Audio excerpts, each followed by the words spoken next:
इंतकाल के बाद लोगों को जमा करके फातिहा देना, जमा करके कुरान खानी करने के बारे में तारिक मसूद जो देवबंदियों के आलिम और मुबल्लिग हैं, देखिए क्या कहते हैं।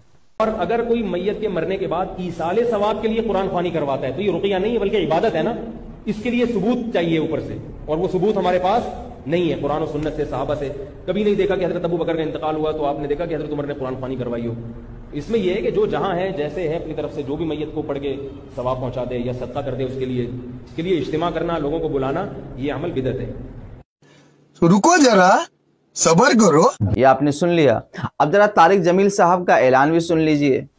जुमरात के दिन 10 बजे हमने अपने बच्चे की कुरान खानी, जिसको ख़त्म शरीफ हमारी यहाँ के उसमें माहौल में बोला जाता है, तो जुमरात को इंशाअल्लाह इस मस्जिद में हम अपने बच्चे के लिए कुरान खानी और दुआ का एहतमाम करेंगे।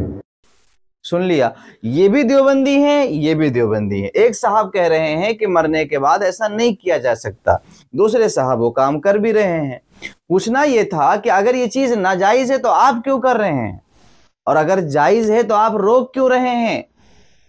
क्यों मुसलमानों को अच्छे कामों से रोका जाता है? जनाजे के बाद तारिक जमील ने दुआ मांगी, जनाजे के बाद दुआ मांगने के खिलाफ देवबंदी उलमा ने, पूरे बर्रे सगीर की देवबंदी उलमा ने दर्जनों किताबें लिखी हैं, सैकड़ों फतावा दिए हैं कि ये नाजायज है, जायज नहीं है, और खुद हालत ये है कि अपने बेटे के मरने के बाद दुआ मांगी, खुद जो है तीजे का ऐलान किया, और उसके बाद कब्र पर फूल डालने के लिए लेकर के बैठे हुए हैं।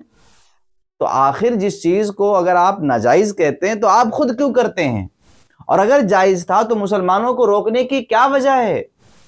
मुसलमानों, आंखें खोलो, पहचानो किस कदर इनके दिल में बुग़्ज़ है मुसलमानों के बारे में, कि मुसलमान जब ये काम जायज तरीके से करते हैं तो उसके खिलाफ ये जगह जगह जो है ताने कसते हैं, दलील तलब करते हैं, हवाला मांगते हैं, एहतजाज करते हैं, सुन्नियों को बिदअती और मुशरिक क्या क्या कहते हैं। मगर इन सारे कामों में ये खुद भी लगे हुए हैं। मगर ये भी याद रहे, ये धोखा है।